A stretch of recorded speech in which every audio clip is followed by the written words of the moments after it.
Good morning, everyone. I'd like to begin by reading a poem by the Reverend Gretchen Haley. Still so much good and beauty and joy. Come in, all who long to know how to love this world, how to keep eyes open, hands unclenched, arms wide, breathing deeply in and out. This is a time to practice because there is still so much good and beauty and joy. But it can be hard to keep telling this tale with all the news and the wind and the rain and the trembling earth. Who wants to love this life anyway? Come in, all who teeter on this edge of cynicism, broken-hearted and trying still to remember laughter and kindness, and the chance to be alive in these days when so much is at stake. In this place, we remind each other why we persist, giving each other courage to take this path that is not always easy, to keep practicing this love that cannot, will not let us go, and still calls us on. Come, let us worship together. Welcome to the Unitarian Universalist Fellowship of Manhattan. I am Sarah Desmet, your convener for today. I want to welcome both members and visitors, old-timers and newcomers, whether you are here in person at the Fellowship Building or you're joining us via Zoom. We welcome all people of goodwill, regardless of your religious beliefs, if any, regardless of the path of your spiritual journey, if any, and regardless of wealth, race, gender identity, sexual orientation, or the extent or limits of your abilities. We strive to look through external superficialities and to look past our own prejudices and stereotypes to see the true inner beauty, worth, and dignity of every person. We have no creed, but adhere to the 7 Unitarian Universalist principles, which are drawn from all of the many available sources of truth and wisdom, including science, poetry, history, and personal experience. I invite visitors to sign the guest book in the lobby and indicate whether you wish to receive our monthly newsletter. I do have a few announcements. Be sure to check the order of service. There are a few changes to the order of service. We are no longer able to sing in the sanctuary, so we are just going to enjoy the music that Renee shares with us, but we won't be singing. Also, one of the readings I've decided not to read because it was much too dark, and I like the brightness of today. During the offertory, we'll be collecting any joys and sorrows. You should find some joy and sorrow slips on the chair in front of you if you'd like to share those today. I'll be reading those after the offertory. To have social distancing, we have the offertory basket at the back of the sanctuary. Now we'll light the chalice.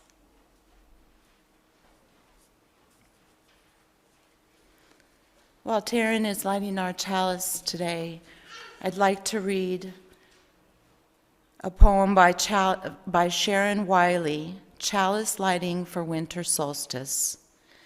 This solstice time, in honor of ancient traditions that celebrate this time of longest night, we observe that the flaming chalice holds the elements of the 4 directions: earth, air, fire, water, the lamp oil for earth, the air that feeds the flame, the fire we light, and the chalice itself, the cup, the symbol of water. We light our chalice and reflect on the light we need to guide us through hard times, the light of our shared faith, the light of loving community, the light of love, joy, and hope.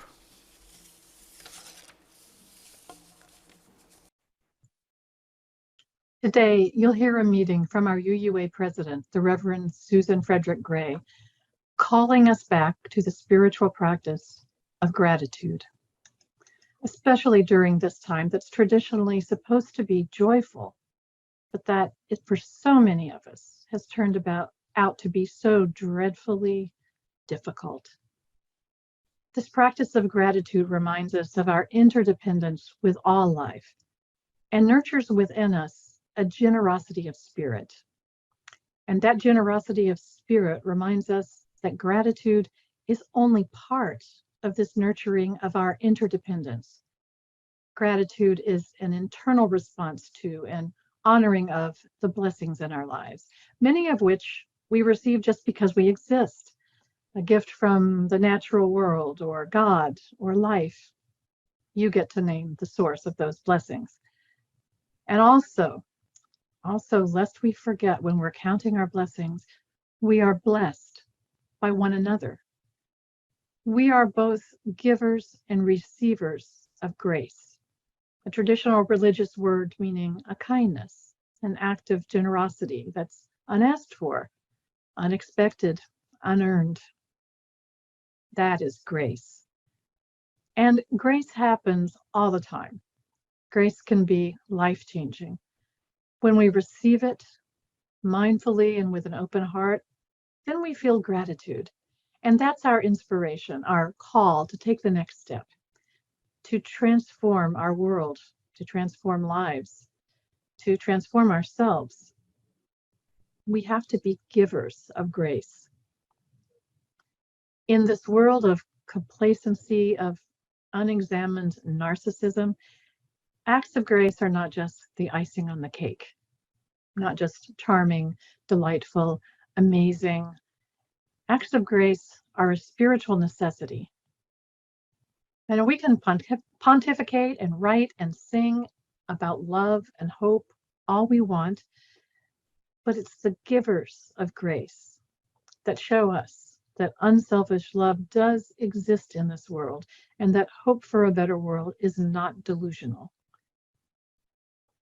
Gifts of grace can be humble, the kind word of encouragement to one who irritates you, or literally life-giving, the organ donation to a stranger. I'm going to tell you a few little stories, true stories, about acts of grace from a book you may have heard of, Random Acts of Kindness, by several authors and published by Kunari Press. But I want to take issue with that title, as does one of the contributors, because random kindness has become a sort of bumper sticker catchphrase, and it's very misleading. There's nothing random about grace. It's quite deliberate and deeply intentional. Spiritual disciplines are intentional. That's the point.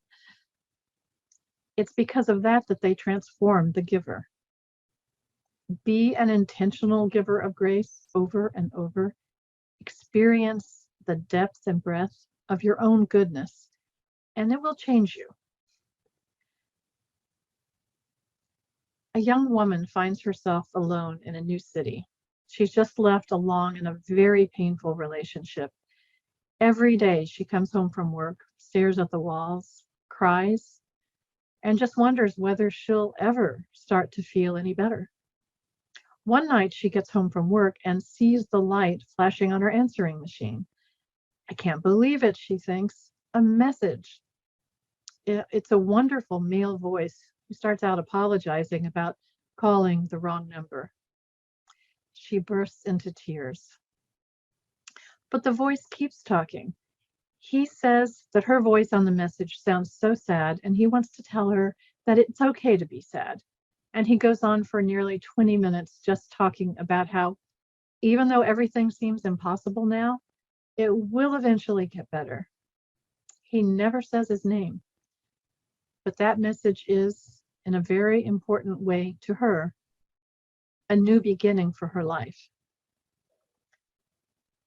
A woman is about to leave home to go to the hospital when she hears a knock on her door. It's a man from the utility company telling her that they'll be tearing up the street in front of her house next week to put in a sewer. This is terrible, she says. I'll just be back from the hospital recovering from breast cancer surgery. The man finishes and leaves, and she later finds out that the work crew has completely rearranged its schedule so that the work on her street won't begin till weeks later, giving her some peace and quiet in that first difficult time. We have relationships that we hope are mutually beneficial. The parties give and take. But grace is something else. It's a gift from the heart, not because it's our turn or because we need to keep up our end of the bargain, but just because we can. An elderly Russian woman, the grandmother of one of the contributors, used to tell her, when you give from here, it's like keeping a ledger book. That's not giving, that's trading. I give you 3, so you give me 3. She said, you give your soul away when you give like that. Giving's supposed to be from here. When you give from your heart, it's not so you get anything back. You just give because you want to give. And when you give like this, your heart can never run out. I'll give you one example of my own, and it's a very humble one, but no less transformational. You may not know it, but I'm very much of an introvert. And introversion doesn't always equate to shyness, but I used to be painfully shy with strangers. And as I became more self-aware in midlife, I started to notice that whenever I spoke to a clerk in a checkout line at the store, I was saying as little as possible and not even making eye contact. Just a pleasant thank you, eyes focused on my purse, and a smile goodbye. But once I became aware of that, I started to make a point to just look right at the stranger when I speak. How hard is that? Well, ask an introvert. And to have a little meaningful conversation, if they're receptive, just engage. And for years now, that just comes naturally. It turns out that most strangers are really friendly. Who knew? I'm hopeful that someday I might go into a store again, and that this spiritual practice will be even more important, especially the eye contact while wearing a mask. Sometimes you observe an act of grace as an onlooker, and you can feel that spiritual connection. Another story. A man living in Chicago in a very cold winter, having an awful time in his personal life, is walking home from a bar where he's been drinking alone, feeling sorry for himself. He sees a homeless man standing over an exhaust grate in front of a department store, wearing a filthy sport coat and asking every passerby for money. Our guy doesn't want to deal with that, so he crosses the street, and as he walks on by, he sees a man in a business attire come out of the store, pull a ski parka out of a bag, and hand it to the homeless man. So listen to our protagonist's words. For a moment, both the man and I were frozen in time as the businessman turned and walked away. Then the man looked across the street at me. He shook his head slowly, and I knew he was crying. It was the last time I have ever been able to disappear into my own sorrow. Here's something hard. Can you appreciate your goodness and your power as a giver of grace? Can you celebrate it, honor it? Hey, can you even talk about it? We learn to talk about the ways we feel we fall short in our lives. Our conversations are filled with, what was I thinking? I can't believe I did that. We're so afraid to sound as though we're congratulating ourselves, sounding holier than thou. If someone else points out some way we've been a giver of grace, what's our usual response? It was nothing. Well, listen, it isn't nothing. It matters. What we do matters, even the little things. What we do makes a difference in someone else's life and in the lives of the people they touch and to those who observe. And oh, how the world is in need of our grace right now. Talk about it. Not to brag, not to reveal how you've done something extraordinary, but to normalize being a giver of grace as something natural, a function of our humanity. Say in example and words, giving grace feels good, proves that love is real, creates hope. Can you recall a time when you were a giver of grace? When you lifted a burden, brightened someone's day, made a difference, large or small, in another person's life, just because you could? Ponder what that means about your own potential for goodness, about others' potential for goodness. May we all be open to the grace that surrounds and surprises us. And may we continue to bless the world and one another as givers of grace. For all ages. I didn't expect many kids today, so I found a video, Ode to Joy. The theme for the month is joy, so I thought this would be appropriate.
Normally, we sing the children to the activities. Go in love, our hearts go with you. Go in joy, our hopes go too.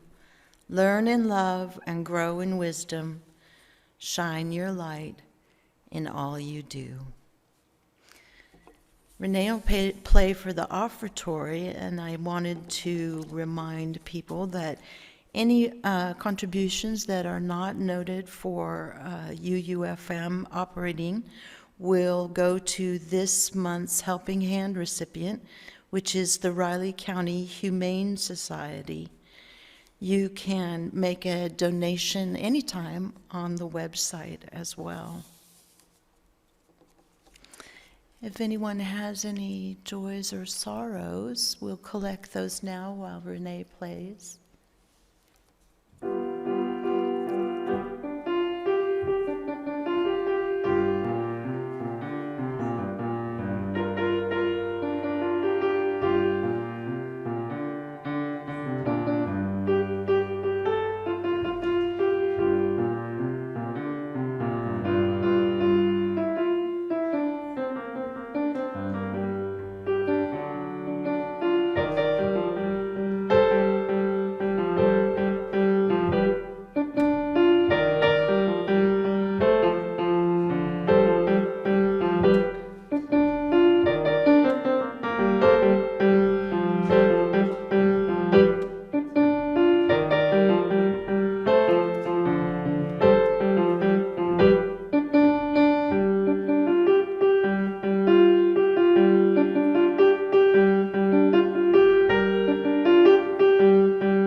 I know this has been a happy time for many people and a sad time for some, but gratefully today we have happy joys.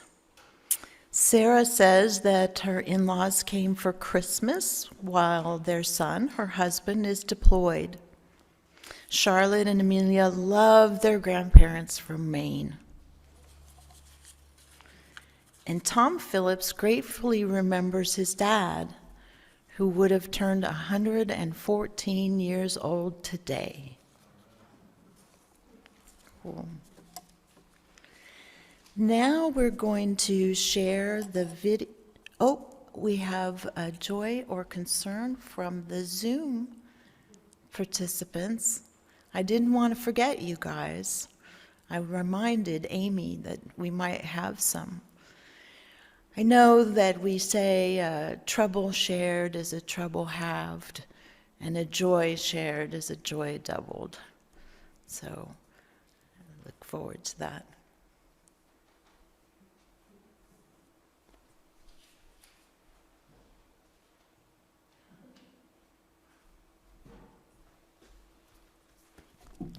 Thank you, Amy. Look at this cute little piece of paper that Amy wrote on. Les says that he has a flight from, oh no, this is a sadness. And I think many of us have heard of this. Les's daughter, his flight from Boston to see his daughter and son-in-law was canceled, which either means he's not going there or they're not coming here. That's too bad, Les. I hope that you'll be able to see her soon, see your son-in-law as well. And Amy, I might hire you.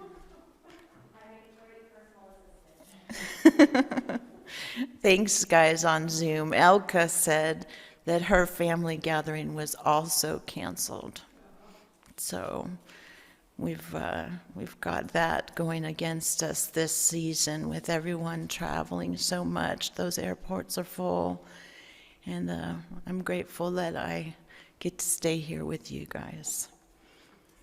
So now we are going to watch a video of the UUFM singers, our choir.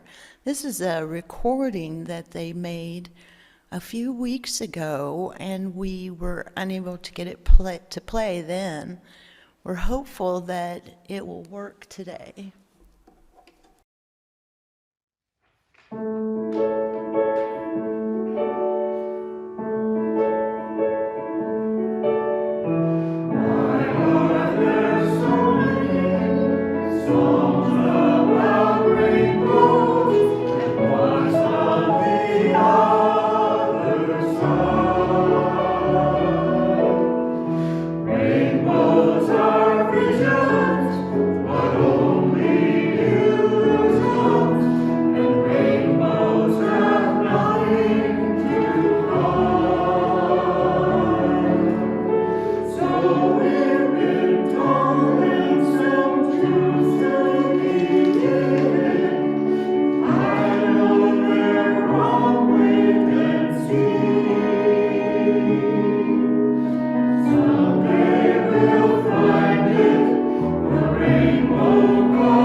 So now we're going to have the reflection from Reverend Susan Frederick-Gray. She is the UUIA president, and she's made this year-end reflection, practicing gratitude.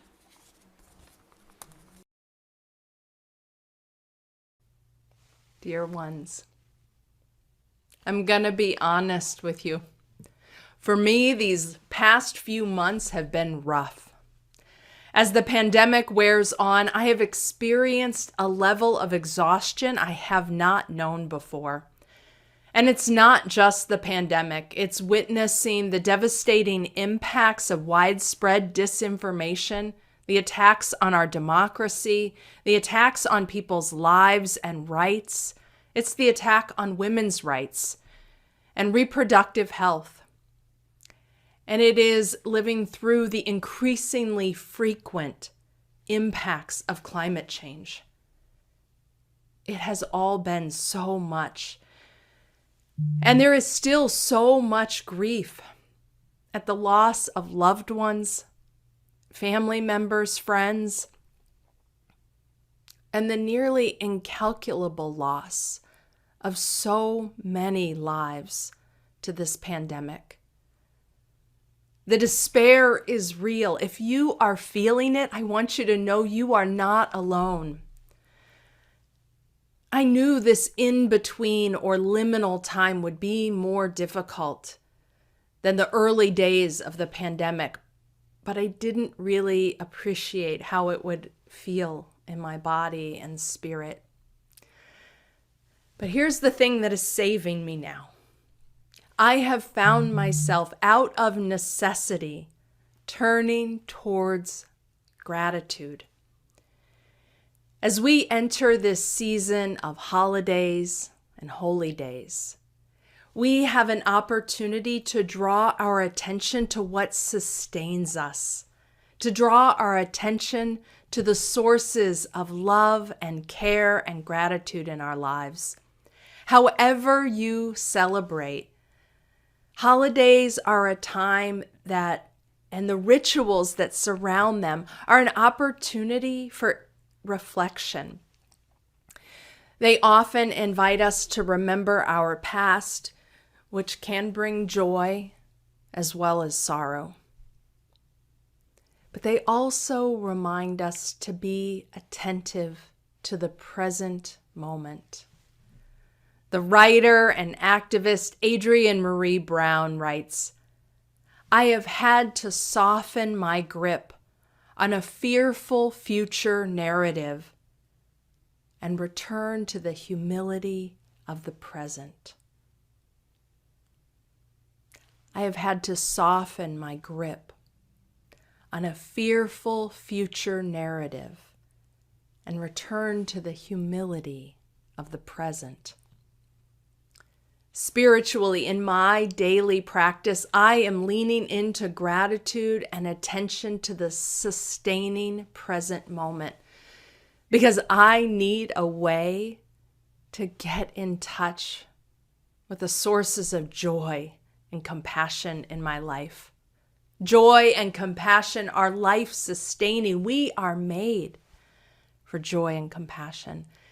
Leaning into gratitude for this earth, gratitude for the relationships that sustain me, leaning into the presence of love that surrounds me and all of us, leaning into the gift that is present with each breath of life. This practice is bringing more joy and light into my spirit. Gratitude is a foundation for so many of the values and qualities that we hope to nurture.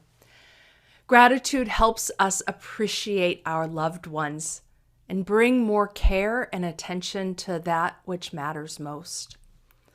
With time and consistency, practicing gratitude does nurture more joy in life.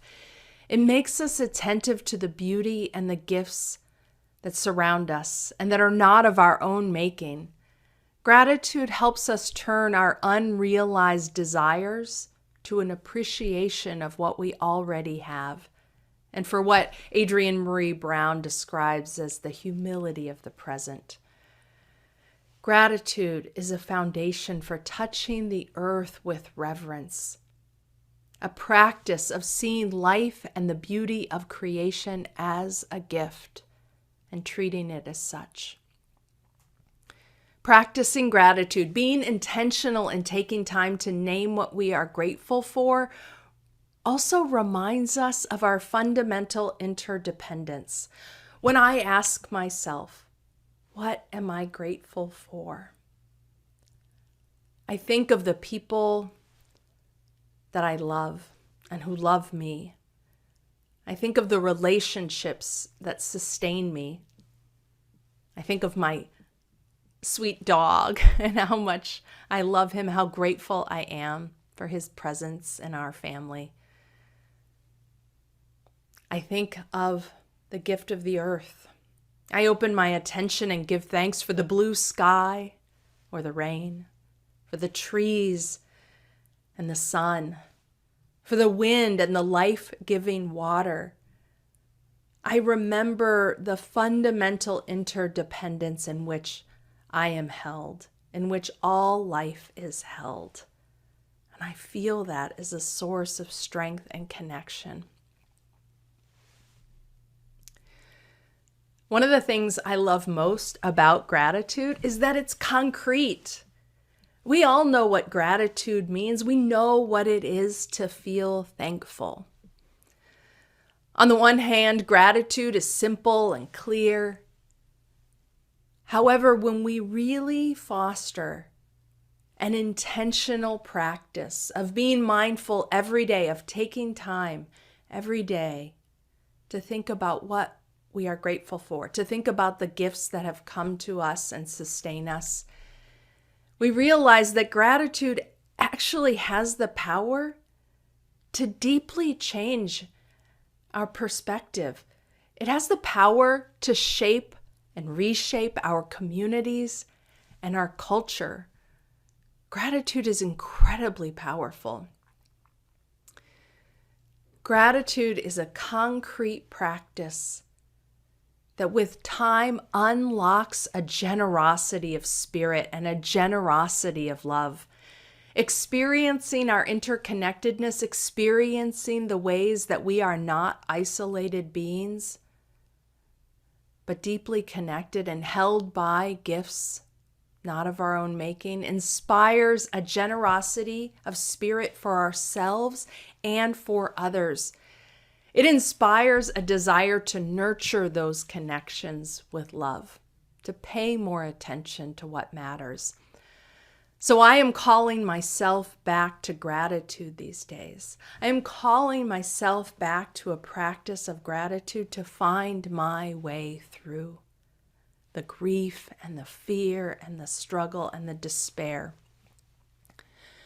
Now, to be clear, this practice of gratitude doesn't make our grief or my grief go away. And it doesn't mean I don't still have moments of fear and anger or feel gripped by despair. Intentional spiritual practice actually makes space for all of us to welcome whatever is present in our hearts. And gratitude reminds me that that is not all that life holds for me. There are so many ways to create a regular practice of gratitude. I know people who have gratitude journals who spend a little time each day writing down 1 or 2 or 3 things that they were grateful for from that day. Many years ago, I had a practice where every time I would cross the threshold of my home, either to leave or to come back home, as I crossed the threshold, I would pause and take a breath, and I would recall something that I was grateful for from the day or from the morning.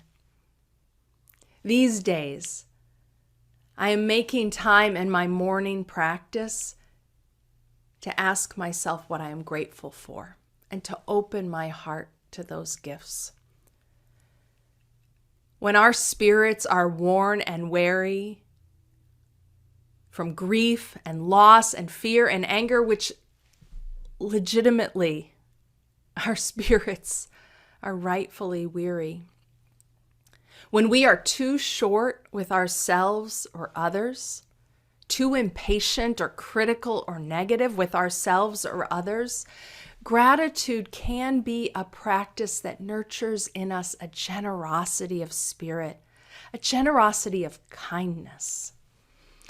So much right now seeks to isolate us, to divide us, to wear us out and wear us down. Turning towards a concrete practice of gratitude helps combat the ways in which we are being called to isolation and division, because gratitude actually turns us toward each other. Reminds us of our interconnectedness, which is so critically, spiritually needed in our world these days. I know there are times in our lives when our despair and our grief is so great that we may not be able to even name one thing we are grateful for. I know those days are real. However, I also know that even if nothing comes, that just calling our attention to look for things we are grateful for helps open our eyes, our attention, our spirits, so that with time, we can become more aware of the gifts around us. Gratitude and practicing gratitude each day has been saving me. It's been reminding me of joy. It's been inspiring in me more joy, compassion, pleasure, humility. It's been reminding me of the gifts that are present in each moment. And finally, I want to say how grateful I am for all of you, and how grateful I am for this faith that we share. This faith that nurtures and sustains and holds me in these days. My prayer for you, my offering for you, I pray that there may be more moments of gratitude and joy in your days. And know that we are, all of us, deeply connected by unseen but real threads of compassion, of humanity and care. And that this is a source of strength and love in our lives. Blessings to you, blessed be, and I love you.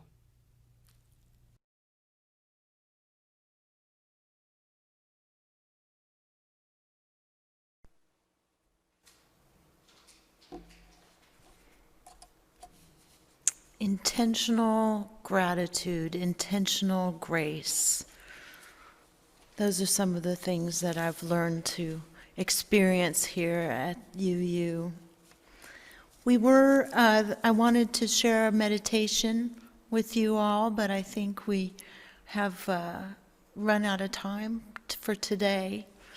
But I encourage you to take some peace today and be calm, breathe slowly, be grateful for what we have, what we had, and what will happen.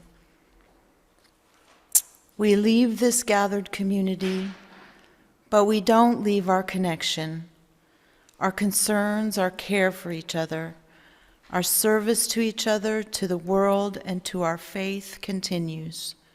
Until we are together again, friends, be strong, be well, be true, and be loving.